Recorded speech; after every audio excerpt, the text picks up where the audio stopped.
할렐루야. 이 시간 사도신경으로 우리의 신앙을 고백하시면서 2월 27일 새벽 예배를 하나님께 올려드립니다. 전능하사 천지를 만드신 하나님 아버지를 내가 믿사오며 그 외아들 우리 주 예수 그리스도를 믿사오니 이는 성령으로 잉태하사 동정녀 마리아에게 나시고 본디오 빌라도에게 고난을 받으사 십자가에 못 박혀 죽으시고 장사한 지 사흘 만에 죽은 자 가운데서 다시 살아나시며 하늘에 오르사 전능하신 하나님 우편에 앉아 계시다가 저리로서 산자와 죽은 자를 심판하러 오시리라. 성령을 믿사오며 거룩한 공회와 성도가 서로 교통하는 것과 죄를 사하여 주시는 것과 몸이 다시 사는 것과 영원히 사는 것을 믿사옵나이다. 아멘.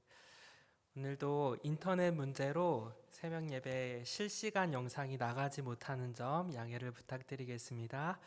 오늘 우리 함께 부를 찬양은 387장 멀리 멀리 갔더니 함께 찬양합니다. 멀리 멀리 갔더니 처량하고 고나며 슬프고도 외로워 정처 없이 다니니 예수 예수 내 주여 지금 내게 오셔서 떠나가지 마시고 길이 함께 하소서.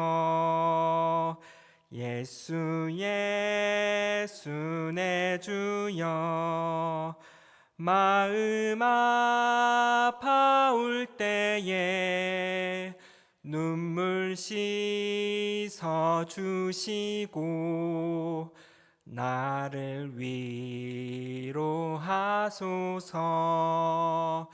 예수 예수 내 주여 지금 내게 오셔서 떠나가지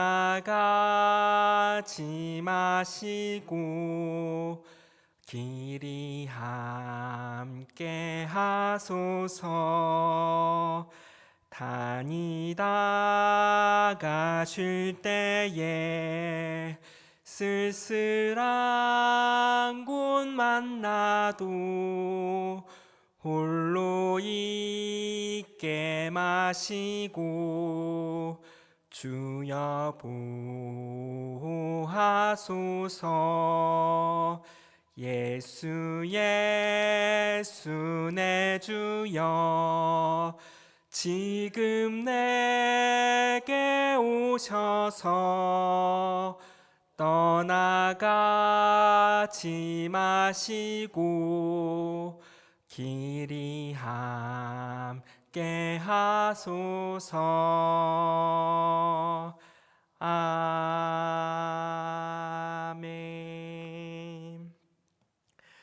오늘 우리에게 주신 하나님의 말씀은 룻기 3장 10절의 말씀 함께 읽겠습니다.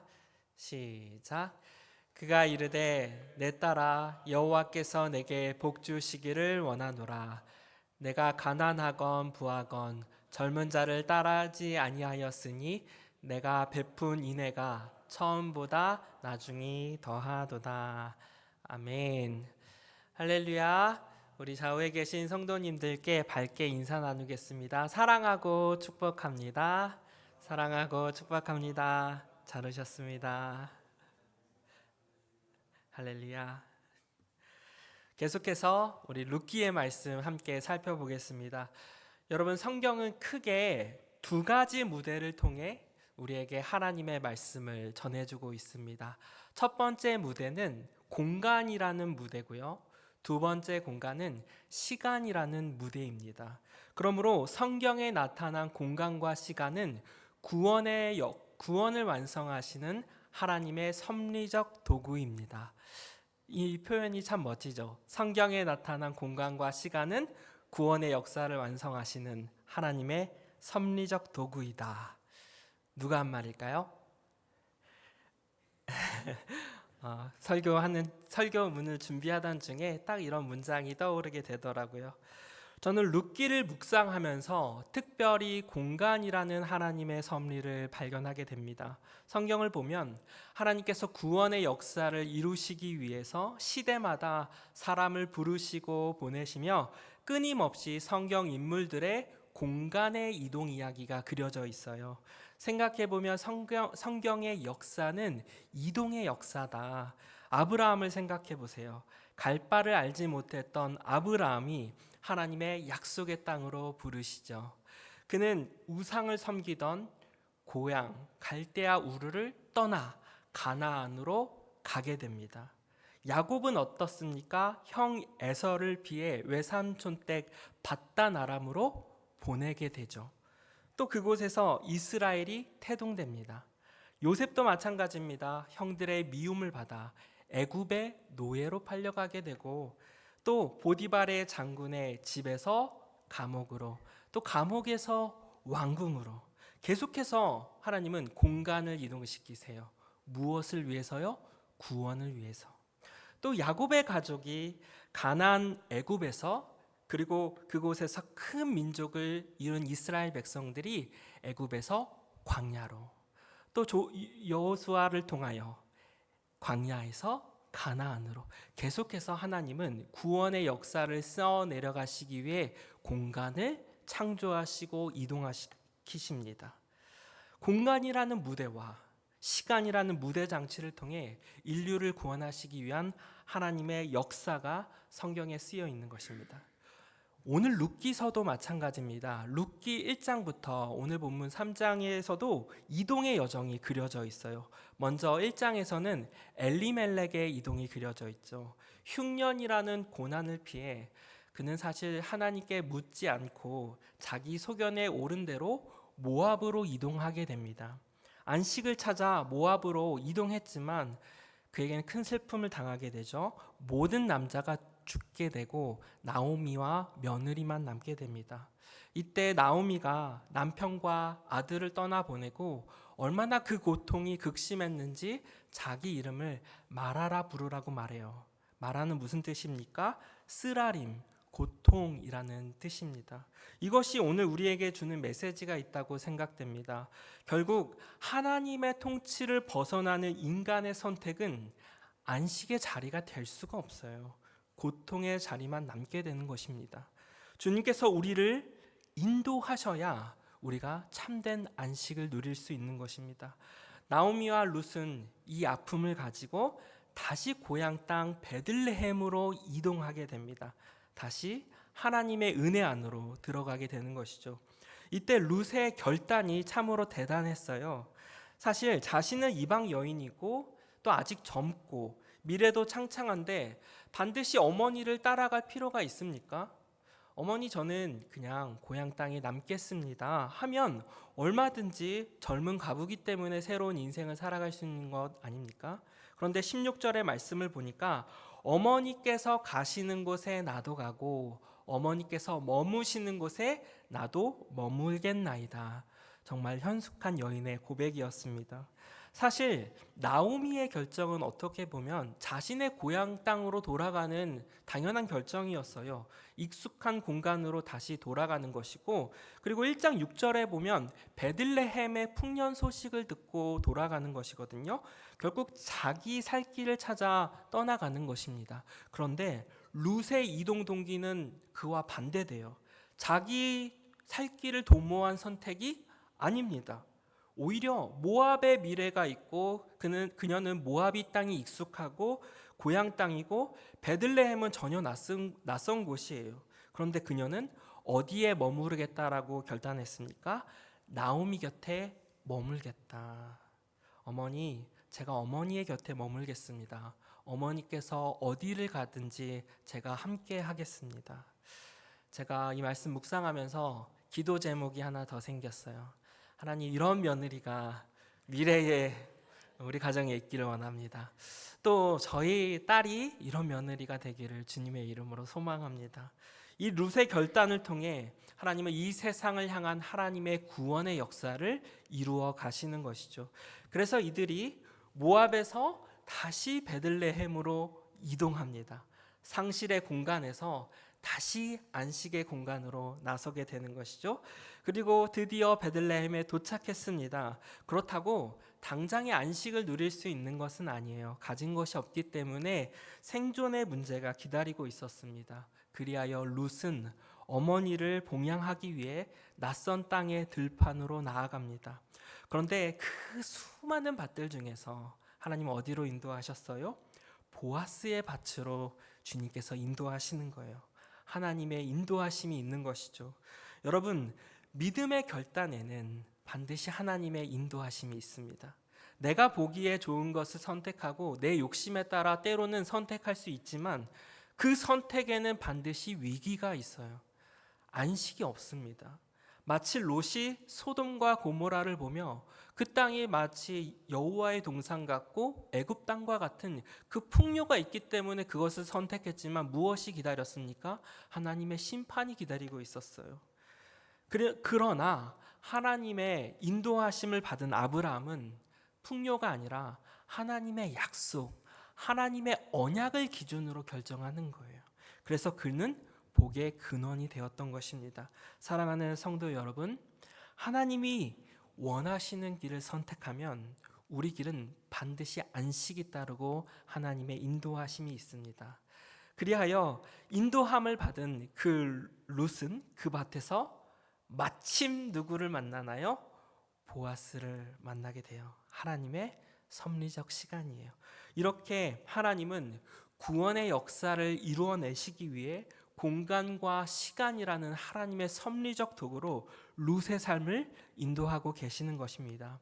이 하나님의 인도하심과 시간이 여러분의 삶과 자녀들의 삶 가운데 가득하기를 주님의 이름으로 축원합니다. 이제 룻이 보아스의 밭에서 열심히 일해요. 보아스가 룻을 눈여겨봅니다. 참으로 성실한 소녀구나. 또 룻의 사정을 듣고 참 대견하다 여깁니다. 그리고 저녁이 되어 보리 한 에바를 들고, 한 에바는 한 20kg 정도 되는 무게예요. 그 많은 식량을 가지고 가니까 나오미가 깜짝 놀라는 거죠. 어떻게 된 일인지를 묻고 룻이 보아스에 대해서 이야기를 하게 됩니다. 그러자 나오미가 20절에 이렇게 말해요. 함께 읽겠습니다. 시작. 나오미가 또 그에게 이르되 그 사람은 우리와 가까우니 우리 기업을 물을 자 중에 하나이니라 하니라. 자, 드디어 룻기에서 너무나 중요한 기업 물을 자, 히브리어로 고엘이라는 신학적 주제가 등장합니다. 이것은 구속자를 의미하는 거예요. 고대 근동 문화에서 고엘은 반드시 지켜야 하는 율법입니다. 이 고엘의 의무에는 세 가지가 있는데요. 첫 번째는 토지 무르기. 만약 가난이 극심해서 어쩔 수 없이 조상 대대로 물려받은 그 땅을 어쩔 수 없이 팔아야 되는 상황에서 친족이 나타나 대신하여 그 값을 치름으로 그 땅을 다시 회복하는 것. 그것이 고엘의 의무예요. 두 번째, 자유 무르기. 만약 빚 때문에 누군가가 종으로 팔려가야 하는 상황이 된다면 친족이 대신 나타나 그 값을 치르고 다시 자유를 회복하는 겁니다. 또 세 번째, 피해 보복이라고 해요. 가족이 억울한 일을 당하여 죽었을 경우 친족이 대신 공의를 내세우며 그것을 복수할 수 있어요. 공의로운 복수예요. 이렇게 이 고엘의 본질은 아무것도 없는 자에게 유력한 자가 나타나서 구속자예요. 능력 있는 구속자예요. 값을 대신 치르고 자유와 회복을 얻게 하는 것, 그게 바로 기업 물을 자입니다. 이때 구속자는 전혀 이득이 없어요. 그저 친족이기 때문에 값을 대신 치른 것뿐입니다. 그러므로 고엘은 구속자라는 뜻으로 내가 스스로 해결할 수 없는 빚과 고통을 대신 책임지고 대가를 지불하여 다시 자유롭게 하는 것을 말해요. 이 고엘의 개념은 바로 예수 그리스도로 확장됩니다. 우리의 힘으로는 참된 안식을 얻을 수가 없어요. 인간은 깨어진 그 안식을 회복할 수 있는 능력이 없습니다.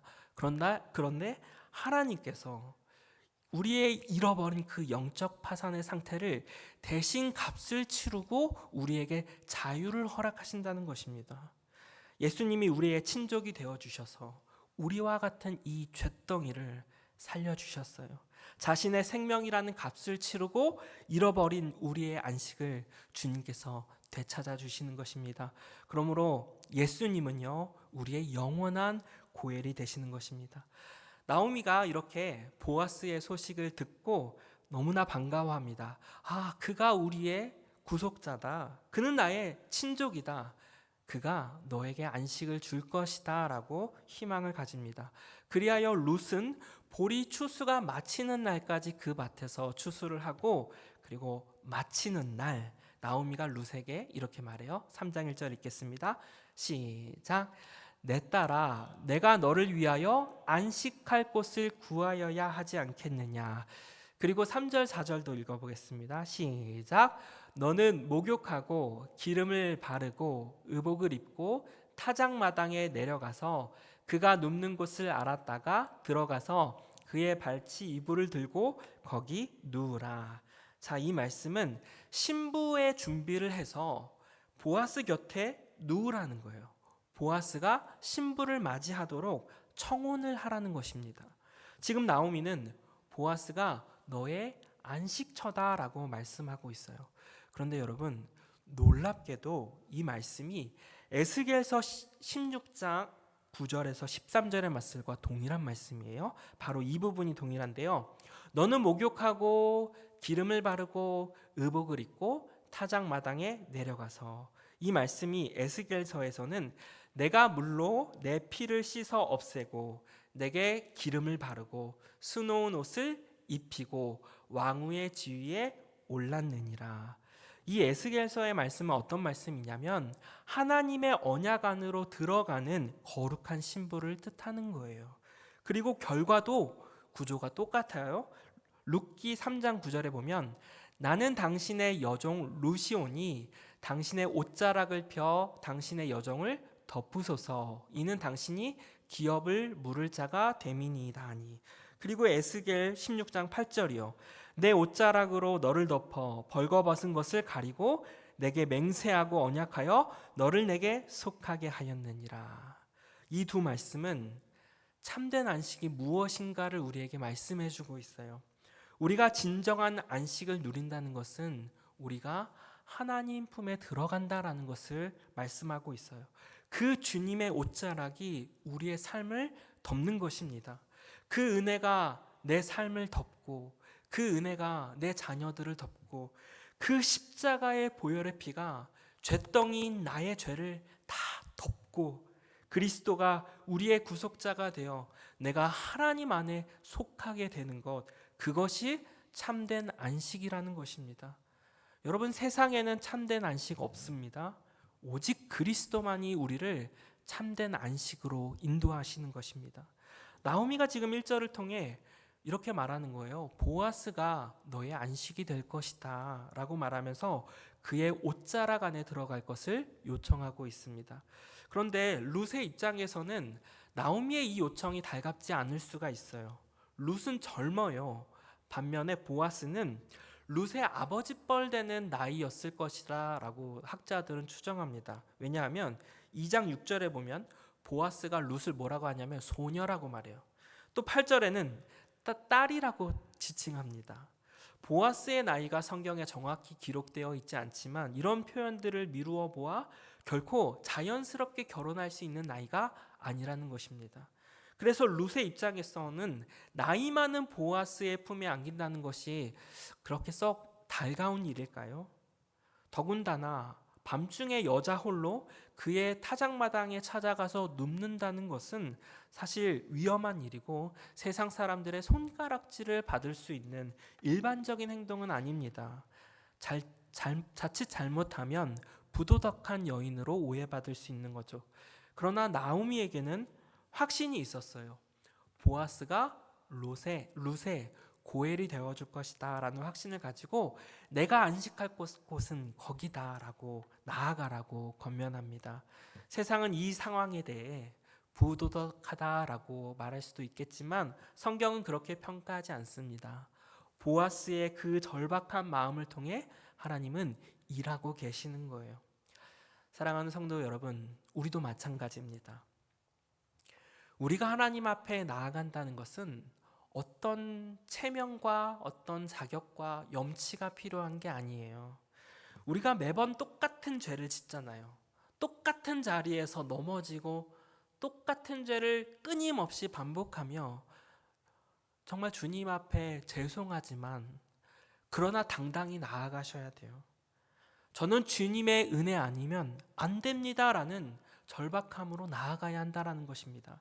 위대한 전도자 드와이트 무디는 기도를 이렇게 정의했습니다. 기도는 하나님께 내미는 거지의 손과 같다. 절박한 심정을 가지고 내미는 거지의 손이에요. 하나님, 당신이 주시는 은혜 없이는 제가 살아갈 수 없습니다 라는 그 절박함이 기도라는 것이죠. 은혜를 어떻게든 받아내는 손이에요. 그런 절박함을 가지고 룻이 보아스의 앞으로 발치에 눕게 되는 것입니다. 그리고 9절에 이렇게 말씀합니다. 시작. 나는 당신의 여종 룻이오니 당신의 옷자락을 펴 당신의 여종을 덮으소서. 이는 당신이 기업을 물을 자가 됨이니이다 하니. 여기서 당신의 옷자락으로 자기를 덮어달라는 요구는 고대 근동에서 남편이 되어 주십시오라는 청혼의 개념입니다. 지금 룻이 보아스에게 청혼을 요청하고 있어요. 그리고 그 이유를 당신이 나의 고엘이기 때문입니다. 당신은 나의 구속자입니다. 기업물을 책임을 져달라고 요청하고 있는 것입니다. 그러자 10절과 11절에 보아스가 이렇게 대답합니다. 함께 읽겠습니다. 시작. 그가 이르되 내 딸아 여호와께서 내게 복 주시기를 원하노라. 내가 가난하건 부하건 젊은 자를 따르지 아니하였으니 내가 베푼 인애가 처음보다 나중이 더하도다. 11절. 그리고 이제 내 딸아 두려워하지 말라. 내가 내 말대로 내게 다 행하리라. 내가 현숙한 여자인 줄을 나의 성읍 백성이 다 아느니라. 자, 보아스가 룻을 어떻게 생각하는지 잘 드러나는 대목이에요. 룻의 행동에 대해서 절대 가볍게 여기지 않았습니다. 그녀의 청혼하는 모습 속에서 그녀의 마음의 중심을 본 거예요. 그래서 그녀를 현숙한 여인이다라고 칭찬하고 있는 것입니다. 그리고 주목해야 될 표현이 있어요. 내가 베푼 인애가 처음보다 나중이 더하도다. 여기서 등장하는 인애는 헤세드입니다. 헤세드. 룻의 헤세드를 칭찬하는 장면이에요. 너의 처음의 헤세드보다 나중의 헤세드가 더 훌륭하구나라고 칭찬하고 있어요. 처음 헤세드는 무엇이냐면 보아스가 룻의 과거를 아는 대목이죠. 룻이 고향 모압을 떠나 시어머니를 봉양하고 또 죽은 남편과 의리를 지키는 그 모습이에요. 훌륭한 여인이라는 것을 보아스는 한눈에 알았습니다. 그리고 나중 헤세드는 무엇이냐? 그녀의 지금의 결단의 모습이에요. 보아스가 보아도 룻은 이방 여인이고 젊어요. 그녀에게 기업을 물을 사실상 책임의 소재는 없습니다. 차라리 책임을 떠나 늙은 자신과 결혼하기보다 젊고 유능한 남자를 찾아 얼마든지 결혼할 수 있는 거 아니겠습니까? 그렇게 결정하면 룻의 제2의 다른 인생을 찾아 떠나가는 것이겠지만 엘리멜렉의 가문의 이름은 이스라엘에서 이제 끊겨지게 되는 것이죠. 룻의 결정이 어떤 거예요? 자신의 안위와 자신의 미래를 포기하고 죽은 남편을 생각하고 가문을 잇기로 결단하는 모습을 이 보아스가 헤세드로 여겼다라는 것입니다. 이런 현숙한 모습에 보아스가 룻을 신부로 맞이하게 되는 것이죠. 말씀을 맺겠습니다. 성경은 우리에게 진정한 안식이란 무엇인가를 우리에게 보여주고 있어요. 세상이 주는 안식은 가짜 평안입니다. 참된 평안은 주님께로만 옵니다. 수고하고 무거운 짐진 자들아 다 내게로 오라. 내가 너를 쉬게 하리라. 우리 주님은 우리의 참된 안식을 위하여 하늘 영광 보좌 버리고 이 땅에 오셔서 십자가라는 그 처절한 대가 지불을 하셨어요. 우리의 고엘이 되어 주셔서 우리를 살려 주셨습니다. 그 예수님이 우리의 고엘이 되시고 그분의 승리 안에 우리가 들어갈 때 우리는 참된 평안과 안식을 누릴 수 있는 것입니다. 그러므로 사랑하는 성도 여러분, 현재 여러분의 삶의 자리가 어떠하든, 여러분이 지나고 있는 시간이 어떠하든 낙심하지 마십시오. 혹시 나오미처럼 텅 빈 마음으로 내 인생은 마라라 부르며 고통의 시간을 보내고 계신 성도님 계십니까? 그 자리와 그 시간은 버려지는 시간도 아니고요, 절대 의미 없는 시간이 아닙니다. 보이지 않는 곳에서 주님은 일하고 계시기 때문이에요. 그러므로 그 공간과 그 자리와 그 시간 속에서 무디의 기도처럼 절박한 모습 그대로 하나님께 손을 내미십시오. 내 체면, 내 자존심 그런 거 중요하지 않습니다. 기도는 하나님께 내미는 거지의 손과 같습니다.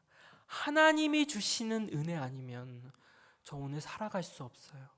하나님께서 나를 인도하지 않으면 저는 참된 평안을 얻을 수 없습니다. 이런 절박한 마음을 가지고 날마다 하나님께 손을 내미셔야 해요. 그런 절박함을 가지고 주님 앞에 나아갈 때 주님은 여러분에게 참된 안식을 주실 줄 믿습니다. 기도하겠습니다.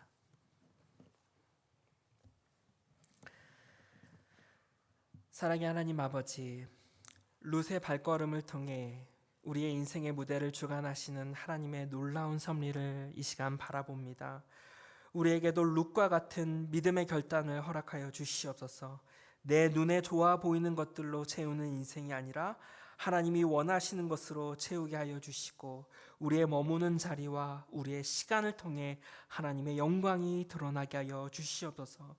사순절의 기간을 보내며 그리스도의 십자가 사랑만을 묵상하게 하여 주시고, 세상의 가짜 안식에 취하는 것이 아니라 우리를 덮으시는 주님의 거룩한 옷자락 아래에서 참된 평안과 쉼을 얻는 저희들 되게 하여 주시옵소서. 우리의 구속자 되시는 예수 그리스도의 이름으로 간절히 기도하옵나이다. 아멘. 중보기도 제목을 하나 드리겠습니다. 내일은 미술교실이 있는 날입니다. 믿지 않는 영유아 가정을 계속해서 초청하여 복음의 접촉점이 되는 기회를 저희가 계속해서 갖고 있습니다. 우리 집사님과 권사님 많은 손길이 도와주고 계시는데요, 낙심하지 않을 때 하나님께서 분명 채워주실 것을 믿습니다.